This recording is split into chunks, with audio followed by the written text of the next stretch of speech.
What if I told you every single character you see here, every house, every temple, every vehicle, and even all this character animation were created using AI, then brought together inside Blender to build this complete cinematic Indian village? In my previous Vita 3D video, we explored the basics of AI model generation, texturing, rigging, and animation. But today we are taking it to a completely different level. We will generate custom characters, create text to animation and motion capture animation, build stylized props and environments, populate an entire animated scene, and finally bring everything together inside Blender with lighting, atmospheric fog, camera animation, and cinematic compositing. I will also show you a few powerful Vita 3D features that I completely missed in the previous video, and honestly, they make the workflow even better. So, if you ever wonder how far AI can actually speed up your Blender workflow while still giving you full creative control, you are going to enjoy this. Welcome back to Art of Way. Let's build this entire scene from scratch. Okay, so let's get started. First, search for popup.ai, then click on it to open the website. You can also use this link in the description below to jump directly to this page. After that, simply sign up or sign in using your Gmail account. Once you reach the home page, click on Start app, then choose Vita 3D to open its interface. Now, in the previous video, we already covered the model generation, texture generation, rigging, and a bit of text to animation feature. After uploading that video, many of you sent me DMs on Instagram saying how much you love the final output. After reading all your messages, I thought, why not make another video and push Vita 3D even further to see how much better the result can actually get. Also, there were a few really powerful features that I completely forgot to mention in the previous video, and I definitely don't want you guys to miss them. So let's jump right in. Here in the modeling section, we already know that we can upload an image and click on generate to create a 3D model. We also have the scribble to 3D option where you can upload a simple sketch, describe your idea with text prompt, and Vita 3D will generate the model for you. But there's one feature I completely forgot to mention, and that's upload button. Using this option, you can upload your own rig or unrigged model in FBX or GLB format. The upload process takes a few minutes, so just wait for it to finish. Once it's uploaded, you can see this is my custom design base character that I always use for testing. This one is already rigged. If your own character isn't rigged yet, you can either check out my previous Vita 3D tutorial or simply use Vita 3D built-in rigging feature.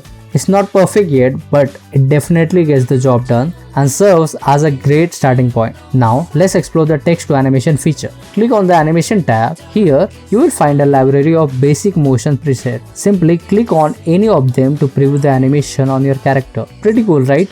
Now, let's generate our own animation. In the text to animation box, type a prompt describing exactly what you want your character to do. Then set the animation duration anywhere between 5 and 12 seconds and click on generate. You will see the task panel pop up on the right side along with a notification saying task submitted, view in task. The generation process will take a few minutes, so just wait for it to finish. Once it's done, click on load and the animation will automatically be previewed in the Vita 3D viewport. Now, to test this feature even further, let's do it once again. This time I will type a person sitting on the ground, stands up, starts walking, then starts running, slows down and finally stops. Next, set the duration to maximum value, which is 12.05 seconds, and click on generate. Again, it will take a few minutes to process. Once it's finished, click on load and play the animation in the viewport. As you can see on the screen, the result is actually quite impressive. Now let's move to the motion capture Mocap feature. Here you can upload any video that contains the motion you want to capture. I have blurred the video here to avoid copyright issue. Next, trim the clip by adjusting the start and end point. Once you are happy with the selected portion, simply click on capture. If you want, you can also rename the animation and choose your preferred export format before clicking capture now. It will take a few minutes to analyze the video and extract the character motion, so just wait for the process to complete. Once it's finished, click on load and check this out. Vita 3D Mocap feature has done an amazing job. Just look at this side-by-side comparison of the original motion and the generated animation.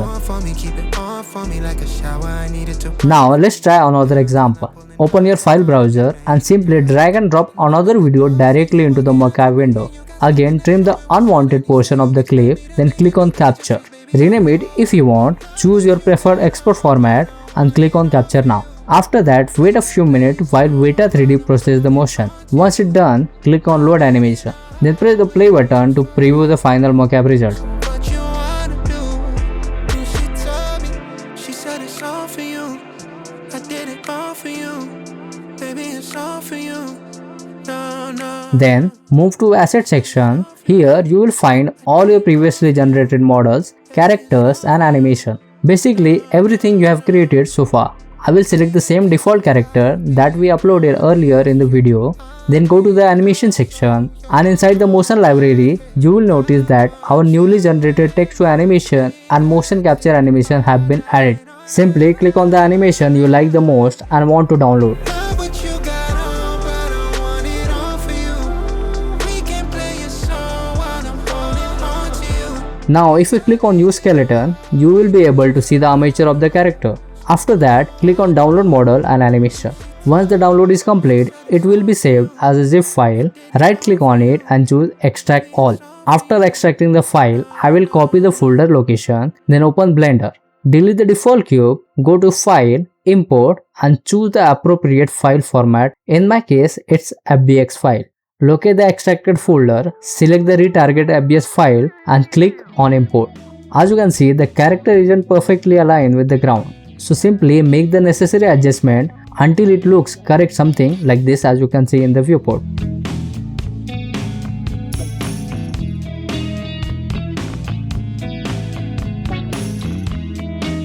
Now let's open a new Blender scene because this is where we will build our entire environment. I have already prepared everything beforehand. If we go back to the asset section, you can see that I have generated various assets like a delivery scooter, auto rickshaw, cycle rickshaw and many more. I have also tested multiple text to animation and motion capture animations, and all these animations are going to be used in our final scene. Along with that, I have generated several stylized low poly Indian characters that will use these animations. Next, it comes to environment. For the environment, I have generated different props including Lord Ganesha statue, our main temple and a multiple variation of Indian style houses. I will click on one of them to load into the viewport. This model was generated using an image reference that I created with Google Gemini, and honestly Vita3D has done a really good job recreating it. I have also generated multiple variation of Indian style low poly houses, so we have enough variety to build the exact environment I had in my mind. As you can see, we have generated a huge collection of models and characters. We have rigged the characters, created text to animation clips, generated motion capture animation, and essentially completed almost the entire 3D production pipeline using just a Vita3D. Now let's download all the models and animation and bring everything into Blender. Now here we will build our entire scene using the model and animation that we downloaded from Vita3D. So first, delete the default cube, then press Shift A, go to Mesh and add a plane. Select it, move to Edit mode and press S, then type 20 to scale it up to the size of our ground. Then using this Blender Kit add-on, search for grass and look for some low poly grass assets that you like. Simply drag and drop them into the viewport, adjust the scale so they all have a similar size, and don't forget to apply the scale for the grass object. Next, select the ground plane, rename it to the ground, then go to the modifiers tab and add a scatter on surface modifier. Here, under instances type, you can choose either an object or a collection. For now, I will choose object, and using the picker tool, I will select this wild grass low poly model. Now, increase the density value to populate the plane with grass.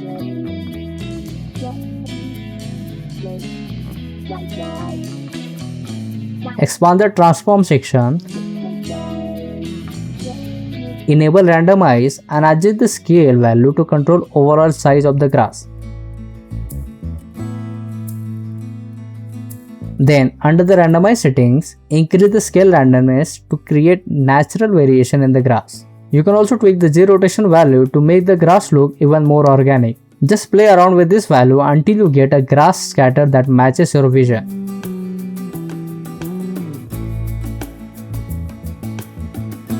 Next, minimize the transform section, enable masking, click on new, rename it to grass, then click on new image. After that, switch to texture paint mode, go to the material section here and set it to single image mode.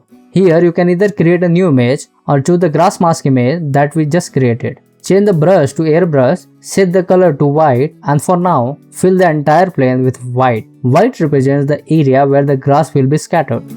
Then switch the brush color to black and simply paint over the areas where you don't want any grass. This gives you complete artistic control over where the grass appears and where you want to keep the ground clean. Now, if you increase the density value, you can immediately see the grass populating only the white painted areas. One important thing, don't forget to save the grass mask image from here, otherwise you will lose all the masking data the next time you open the project. Next, if you want, simply go to Modifiers tab and duplicate the scatter on surface modifier. This way, we don't have to set up all the values again. Now, under instances, remove the current object and this time choose the grass collection instead. As you can see, the grass is now scattered all across the plane. For this scatter setup, you can create another mask image. Simply paint the areas where you specifically want this type of grass to appear. Something similar to what you can see on the plane.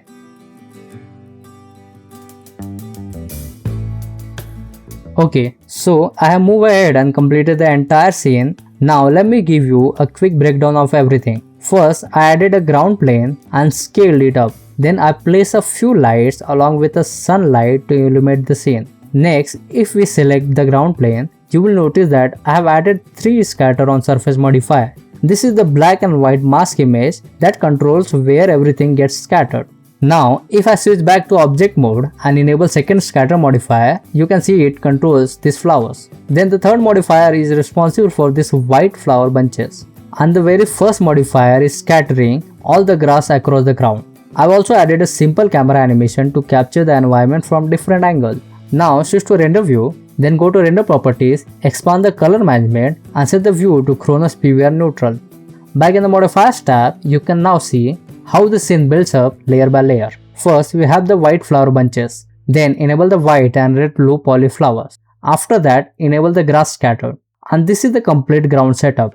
Finally, I will enable the remaining grass variation that I have used throughout the scene. Something like this, as you can see in the viewport. Next, switch back to solid view. Now it's time to start placing all the assets we generated with Vita3D, our houses, stall props, temple models and everything else one by one into the scene. Obviously, the placement of your houses, stalls and templates completely depend on your own creative vision and how you want to compose the environment. Something similar to this as you can see in the viewport. Next, I have also added a flag on the top of the temple. If you hit play in the timeline, you will notice that the flag has a nice waving animation. And if you don't know how to create this effect, let me quickly show you. I will open a new Blender project, delete the default cube, then press Shift A and add a plane. Switch to the side view, rotate the plane 90 degrees, then return to front view. Move into edit mode, select the vertices on the right side, then press S and scale them on Z axis to create a triangular flag shape. Next, right click and subdivide the mesh 3 times. After that, select the left side edges, press Ctrl G and choose Assign to a new group. This creates a new vertex group and assign those selected vertices to it. Now switch back to object mode, right click and choose Shade Smooth. Go to the physics properties, enable cloth physics, leave the default settings as they are, then scroll down and expand the shape section. Under pin group, select the vertex group we just created. Next, return to the viewport, press Shift A and add a wind force. Rotate and position the wind force so it's blowing in the direction you want the flag to wave. Then go to the physics properties of the wind force and increase the strength value. Adjust the flow and noise settings until you achieve a natural looking waving animation. Something just like this, as you can see in the viewport. And this is how you can create the flag animation for your scene. I use the exact same method for all the other flags as well. Also, don't forget to bake cloth simulation from cloth physics, catch it before moving ahead. Next, I also created a simple camera animation to capture the entire scene. Now I have added a few low poly trees beside the houses and placed more trees in the background to make the environment feel richer. Then I populated the scene with few extra small props to add more detail and life. Next, I have added vehicles that we previously generated using Vita3D, like the cycle rickshaw and this auto rickshaw, to pick up and drop people near the temple. Then I also placed a mountain in the background to give the scene more depth, something like this. The path leading towards the temple looked a bit empty, so I added some decorative tiles along the road just like you can see here in the viewport. Now, one of the most important parts of the environment is the Lord Ganesha statue or Murti inside the temple. This statue was also generated using Vita3D's image to model feature. Even the small temple near the houses has its own Ganesha statue, although I intensely kept it as very low poly model to match the overall stylized look. For this paper decoration, I used the exact same cloth simulation workflow that we used earlier for the flags. Now finally, the people of the scene, the real source of the life for the environment. As you saw earlier in the Vita3D asset section, we generated multiple 3D character models. I then used the same text-to-animation workflow we have learned at the beginning of the video and applied different animation to each character. For example, this kid is searching for the coin that he lost a few minutes ago. This lady is getting into the auto rickshaw. The auto rickshaw driver is simply walking around the village using text-to-animation motion. For these three kids, however, I used the motion capture feature that we learned earlier to give them some fun dance moves.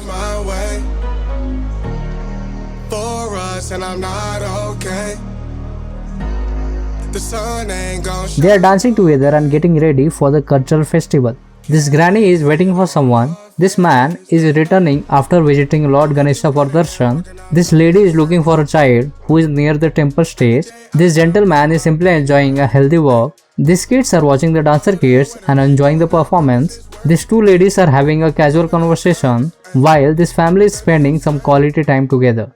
And that's how we built this entire scene. Every character has its own unique animation generated using Vita3D's text-to-animation feature, while the dance animations were created using the motion capture feature. And this is how the complete environment scene came together into this beautiful stylish Indian village. I also added a subtle layer of atmospheric fog to enhance the overall mood and depth of the scene. Finally, I created this simple compositing node setup for the environment. You can pause the video here or take a quick snapshot if you did like to recreate the same look in your own project. And that's it, you're done. This is the final scene we created using Vita3D and Blender. We have successfully built an entire stylized Indian environment from AI generated characters, temples, houses and props to text to animation, motion capture, environment creation, grass scattering, cloth simulation, lighting, camera animation, atmospheric fog, and final compositing. The best part is that this isn't just about creating this one scene. Now imagine what else you can build using the same workflow. Complete animated villages, game-ready environments, short animated films, festival scenes, stylized worlds, or even your own original character with custom AI-generated animation. The real power isn't just generating models with AI. It's an understanding how AI tools and Blender work together to speed up your entire creative pipeline while still giving you complete creative control. One thing I did like to make clear is that this scene was created to showcase the workflow and the genuine output you can expect from Vita3D. After generating your models, you can always spend a little more time refining the textures, adjusting the rigging with weight paint, and polishing the assets inside Blender to achieve an even higher quality final result. And if you build your own scene using this tutorial, don't forget to tag me on Instagram. I genuinely love to see what you guys create, and I did love to feature some of your amazing work in the future videos. If you enjoyed this video, leave a like, subscribe to the channel, and let me know in the comment section what you did like me to build next. Thank you so much for watching. I will see you in the next one. Till then, follow Art of Abhi for more.